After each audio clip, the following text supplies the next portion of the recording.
nesse vídeo a gente vai falar um pouquinho mais sobre os distúrbios hemodinâmicos, tá? Então, a primeira coisa que a gente viu é que os distúrbios hemodinâmicos, eles são nada mais são do que alterações, né, que afetam o sistema circulatório. Então, a gente pode dizer que eles são alterações que afetam a circulação, beleza? Principalmente os nossos vasos sanguíneos, tá? Então, quando a gente fala de circulação, a gente está falando dos vasos. Tá? E a gente vai ter, né, diversos tipos de distúrbios hemodinâmicos. Então, a gente tem os edemas, as hemorragias, né, a hemostasia, né, que a gente vai falar um pouquinho melhor. Nesse vídeo, a gente vai falar mais sobre dois tipos, né, de distúrbios hemodinâmicos principais, né, que vão ser a formação dos edemas e a formação das hemorragias, beleza? Então, vamos lá. Quando a gente fala em edema, né, o edema, quando a gente estudou lá a inflamação, a gente falou bastante sobre ele, né? Então, o edema ele pode surgir em duas ocasiões, né?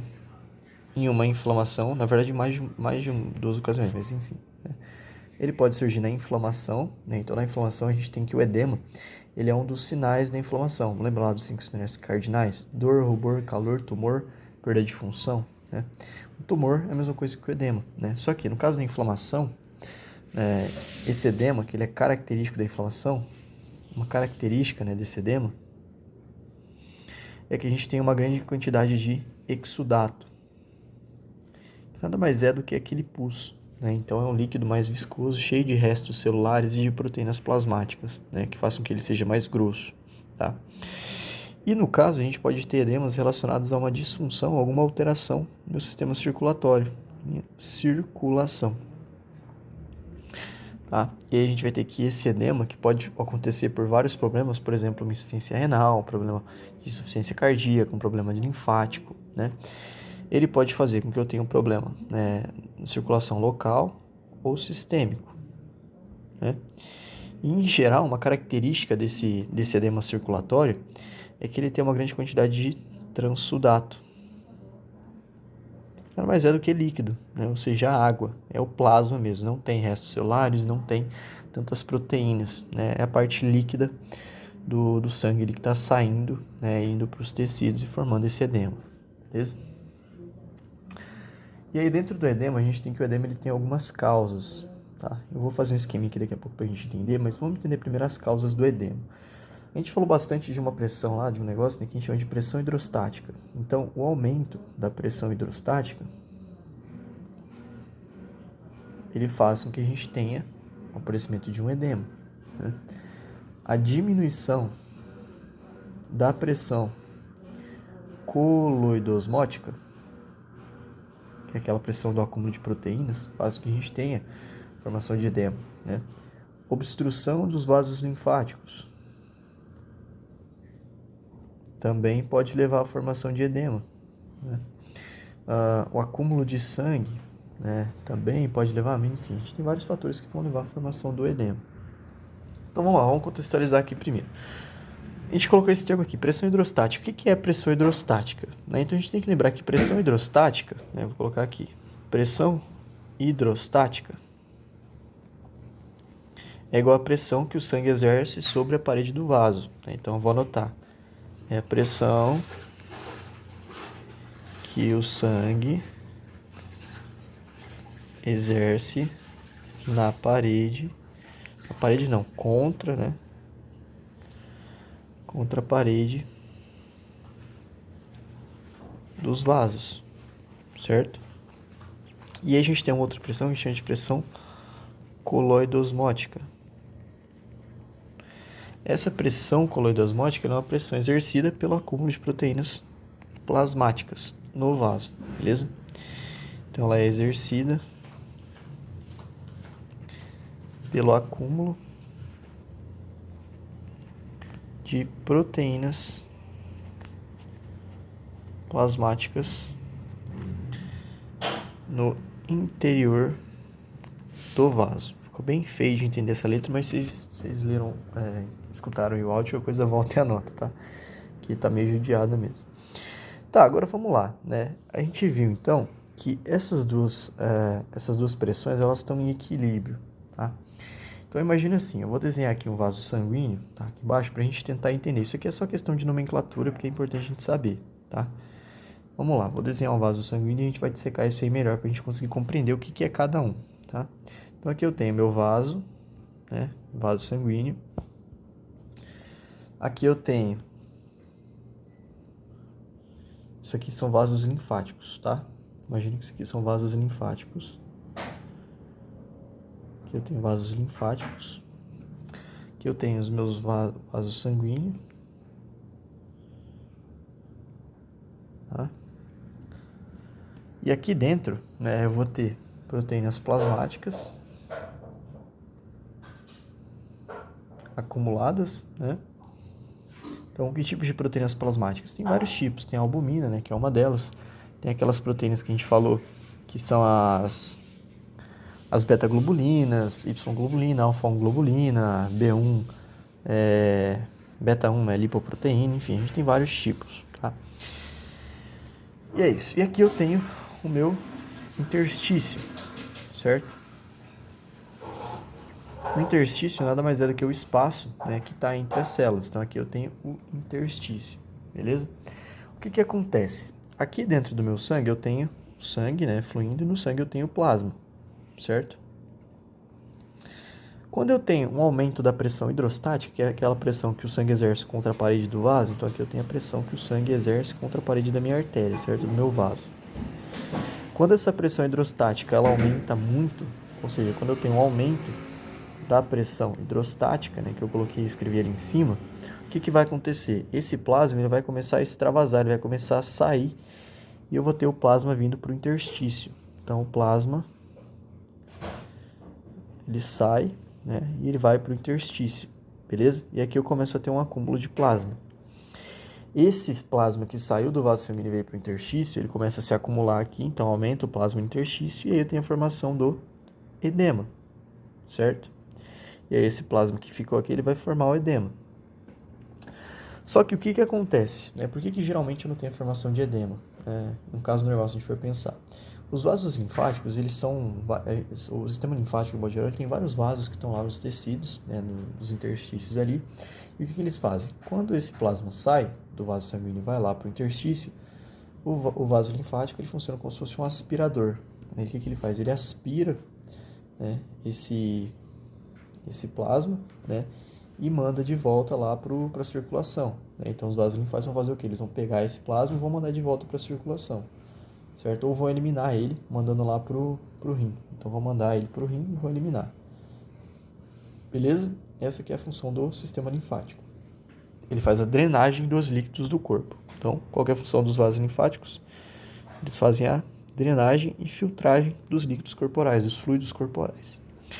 Uma outra coisa que acontece aqui também é que essas proteínas que elas estão acumuladas aqui dentro do vaso sanguíneo, elas exercem uma força que ela atrai o plasma no interstício de volta para a circulação, tá? Então imagina o que acontece aqui. Essas proteínas, né, essa pressão, elas formam uma pressão, né, que a gente chama de pressão coloidosmótica, que faz com que o plasma volte lá para a circulação. Então elas meio que atraem, elas funcionam como se fosse um ímã, tá? Então elas chamam o plasma de volta. Beleza? E aí a gente tem um balanço, né? Eu sempre gosto de imaginar como se fosse um equilíbrio entre as proteínas, a pressão, né, das proteínas plasmáticas, a pressão coloidosmótica e a pressão hidrostática. Se um aumenta ou outra diminui, a gente tem um desequilíbrio e aí dá ruim, tá? Então eu vou falar um pouquinho melhor sobre as causas do edema. Espero que tenha dado para entender um pouquinho essa pressão. Então vamos lá, a gente falou bastante da questão do equilíbrio, né? Eu acabei de falar do equilíbrio. Então imagina que eu tenho uma balança, né? De um lado da minha balança eu tenho a pressão hidrostática. Do outro lado eu tenho a pressão coloidosmótica. Certo? Então elas estão em equilíbrio. E assim o meu sangue ele permanece, né? O meu plasma permanece lá dentro do vaso sanguíneo, tá? Isso aqui é o que acontece numa situação normal. Deixa eu descer essa balança um pouquinho para baixo. Agora vamos imaginar, né, uma situação em que eu tenho um aumento da minha pressão hidrostática. Então agora eu aumentei a pressão hidrostática. O que vai acontecer, né? Em que situações que eu tenho um aumento da minha pressão hidrostática? por exemplo, né, em uma trombose venosa. Então, se a pessoa tem, né, se o paciente tem uma trombose venosa, né, o que é a trombose? É a formação de um trombo, né, dentro daquele vaso que faz com que tenha uma obstrução, né? Então, eu tinha lá um vaso, aí eu tenho a formação de um trombo nesse vaso, obstruiu. Se obstruiu, eu tenho uma diminuição do caminho de espaço para o sangue passar. O que vai acontecer? O sangue não vai passar. Esse trombo, então eu tenho a formação de um trombo. Esse trombo vai fazer com que eu tenha um aumento da minha pressão hidrostática. Então ele vai aumentar a minha pressão hidrostática. Porque o sangue ele não vai conseguir passar aqui. Ele vai fazer o quê? Ele vai começar a aumentar a pressão na parede da artéria, tentando passar. Beleza? E aí eu vou ter o quê? Que esse sangue, como ele não está conseguindo passar aqui, ele vai começar a sair. E ele vai ir para o plasma. E aí, como eu tenho um aumento da pressão, eu tenho um aumento do extravasamento do plasma. Ou seja, o sangue ele começa a sair desse vaso e ir para o interstício. E aí, quando esse sangue começa a sair e ir para o interstício, né, que ele não conseguiu passar ali, eu vou ter a formação do edema, tá? Só que, no caso dessa trombose venosa, né, imagine que ela comete um vaso lá na sua perna ou no seu... Enfim, geralmente é na perna, mais comum, né, no membro inferior ali. E aí eu tenho um edema local. Então, ela vai fazer com que eu tenha um edema mais local, certo? Que foi causado por uma obstrução, por exemplo, no caso dessa trombose aí. Então, eu vou ter um edema local, beleza? Mas eu posso ter também uma outra situação, eu vou colocar aqui do lado, que é uma insuficiência cardíaca. Né? Então, quando eu penso na insuficiência cardíaca, a insuficiência cardíaca ela é uma doença que ela vai ter várias causas, né? Ela é multifatorial. Né? E geralmente, né, a insuficiência cardíaca, no início, ela vai fazer que a gente tenha um aumento do débito cardíaco. Então, no início, né, da insuficiência cardíaca, eu tenho um aumento do débito cardíaco, certo? Esse aumento no débito cardíaco faz com que eu tenha um aumento da minha pressão arterial. Tá? Então, geralmente, a pessoa que ela tem insuficiência cardíaca tem vários tipos. Né? Mas, geralmente, a gente pode ter uma pessoa que tem uma insuficiência cardíaca por alta demanda. Então, quando a pessoa vai fazer uma atividade física, né, o corpo dela precisa de mais sangue. As estruturas corporais, as células do corpo precisam de mais sangue. E o coração não dá conta de mandar esse sangue. Né? Então, geralmente, o que acontece? Ela precisa ter um aumento do débito cardíaco. Esse aumento do débito cardíaco aumenta a pressão arterial. Esse aumento da pressão arterial ele vai acontecer por conta do sistema nervoso central. Então, se o coração está insuficiente, ele não está conseguindo mandar todo esse sangue que aumentar o débito cardíaco, o sistema nervoso central vai fazer o quê? Vai aumentar a pressão arterial, o sistema nervoso simpático. Né? Lembra o sistema nervoso simpático? Ele vai aumentar a pressão arterial, né, através daquele eixo lá que a gente viu. Né? Então, a gente tem, lembra daquele eixo? O eixo renina, angiotensina, aldosterona, né? E aquele eixo que vai lá, o sistema nervoso central vai lá, libera, né, a gente tem a liberação da renina, da angiotensina, né, pelo pulmão ali, pelo fígado, e a gente tem a aldosterona lá no nosso néfron, e aumentando a reabsorção de água, e aí eu tenho mais água, aumenta a pressão arterial, tá? De modo bem geral. E o sistema nervoso simpático também vai fazer que eu tenha vasoconstrição, né? Através da liberação de noradrenalina e adrenalina, né? Então eu tenho aumento da pressão arterial e vasoconstrição, certo? Isso aqui é fisiologia. Então, basicamente, né, na insuficiência cardíaca eu vou ter um aumento do débito cardíaco, né? Para mim conseguir ter esse aumento do débito cardíaco, né, eu vou ter um aumento da pressão arterial e vasoconstrição. Esses dois fatores aqui vão aumentar o quê? Vão aumentar a pressão hidrostática. Pressão hidrostática. Por quê? Se eu retenho mais água, né, para mim aumentar a pressão arterial, eu tive que reter mais água, aumentar a reabsorção de água. Então, aumentou a pressão arterial. Eu tenho mais líquido no sangue, né? E eu tenho vasoconstrição. Então, eu aumentei a quantidade de líquido e eu diminui o tamanho do meu vaso. Então, eu fiz isso aqui, ó, né? Eu aumentei a quantidade de H2O, né, de água, e diminui o vaso. O que acontece? O sangue vai exercer uma pressão maior, certo? E aí eu vou ter mais sangue extravasando, beleza? Então, tem esse aumento da pressão hidrostática. Esse aumento da pressão hidrostática vai fazer com que eu tenha uma diminuição no débito cardíaco e também uma diminuição no retorno venoso.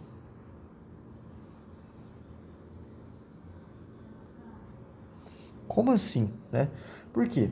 Se eu aumento a pressão na artéria, uma das coisas que faz com que eu tenha insuficiência cardíaca é a hipertensão, né?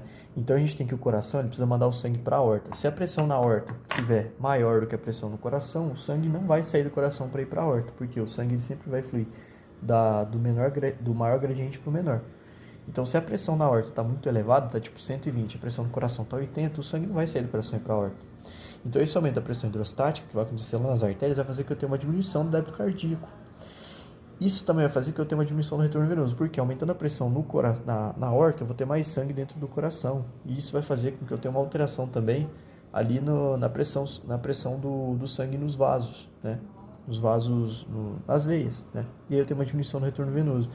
Isso aqui junto, nessa diminuição do débito cardíaco e do retorno venoso, vai fazer com que eu tenha, né? Juntos ali vão fazer que eu tenha a formação de um edema. Nesse caso aqui da insuficiência cardíaca, eu vou ter um edema sistêmico, tá? Então ela vai gerar um edema sistêmico, beleza? Ou seja, generalizado, tá? Então, uma das formas, né, de fazer o diagnóstico da insuficiência cardíaca, um dos principais sintomas, né, sinais, na verdade, que o médico vê, é justamente, né, um edema sistêmico, então um inchaço geral ali que a pessoa tem, beleza? Por conta disso, tá? Então isso aqui, eu expliquei de forma bem sucinta, mas envolve bastante da fisiologia, né? Então tem um aumento da pressão arterial, vasoconstrição, que aumenta a pressão hidrostática, e aí eu tenho uma piora do quadro de insuficiência cardíaca, beleza? Basicamente aqui a gente viu um lado, né, dessa balança, então a gente viu esse lado aqui da balança que fala sobre a pressão hidrostática, né? Deixa eu reposicionar isso aqui de um jeito que fica melhor, para mim tentar continuar nessa mesma página. Esse aqui eu vou subir um pouquinho mais, a gente continua aqui para ficar melhor. Agora, existe uma outra situação também, né? Então aqui a gente tem a pressão coloidosmótica, certo? Se eu tenho uma diminuição da pressão coloidosmótica, o que vai acontecer? Lembra que a pressão coloidosmótica ela atrai água de volta, né? A água que saiu ali foi para o interstício, ela é chamada de volta, né? Atraída de volta para o vaso por conta da pressão coloidosmótica, né? Se eu tenho uma diminuição da pressão coloidosmótica, né? O que pode acontecer, por exemplo, em um quadro de insuficiência renal, né? Uma diminuição da pressão coloidosmótica. Quando que vai acontecer, né? Então a gente falou que a pressão coloidosmótica está relacionada com o acúmulo de proteínas no plasma, certo? No caso de uma insuficiência renal,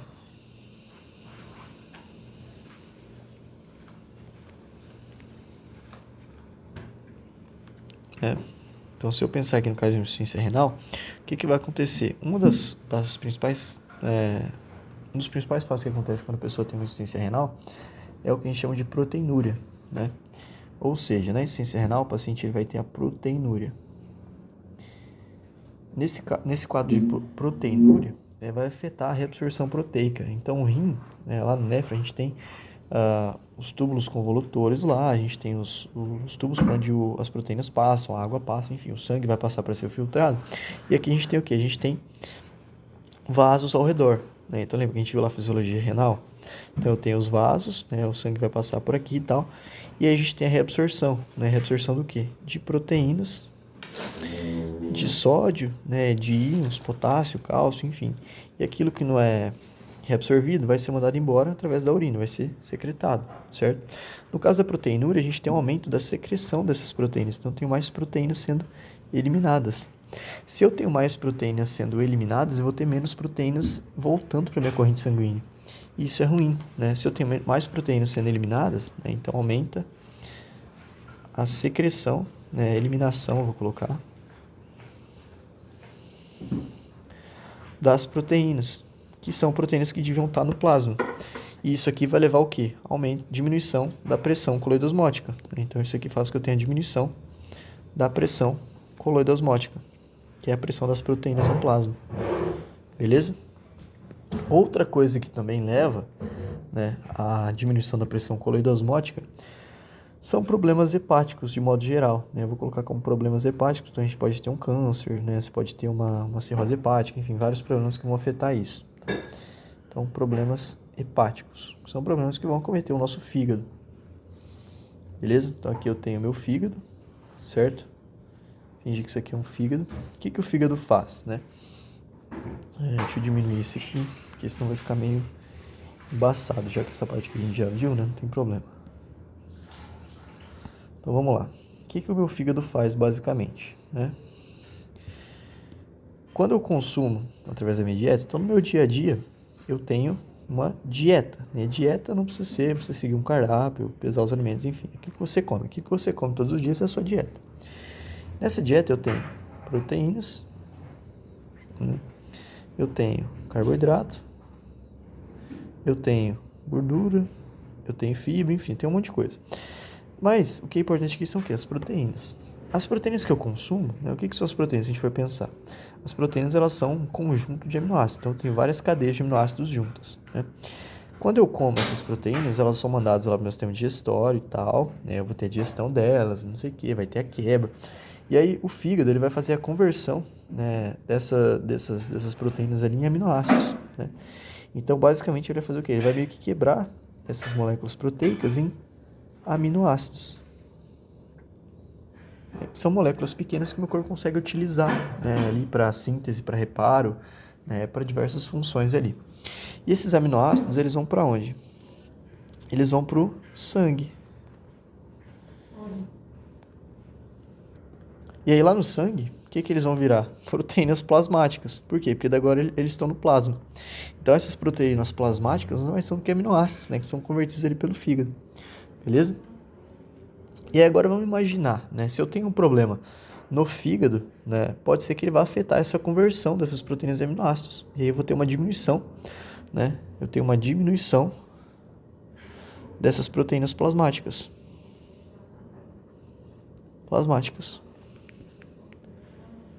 Beleza? Outra coisa que pode acontecer, se eu tenho uma diminuição, né, na minha dieta lá, se eu tenho uma diminuição do consumo de proteína, né, vamos supor lá, por algum motivo, então eu não como carne, não como ovos, não tomo leite, né, eu não tenho proteína, eu tenho um déficit proteico, né, para quem não sabe, a recomendação que a gente tem de proteína em uma dieta, né, em um indivíduo sedentário que não faz nada, é de 0,6 a 0,8 gramas de proteína por quilo, tá? E se você treina e faz alguma coisa, a gente tem uma média aí que vai de 1,6 a 2 gramas de proteína por quilo corporal, beleza? Ou seja, se você pesa 70 quilos, você tem que comer pelo menos aí uns 50, 60 gramas de proteína. Isso aqui é o básico, tá? Para você viver, beleza? E aí a gente tem, né, se eu tenho uma deficiência de proteína, um déficit proteico, né, eu vou ter menos proteínas indo para o meu plasma, tá?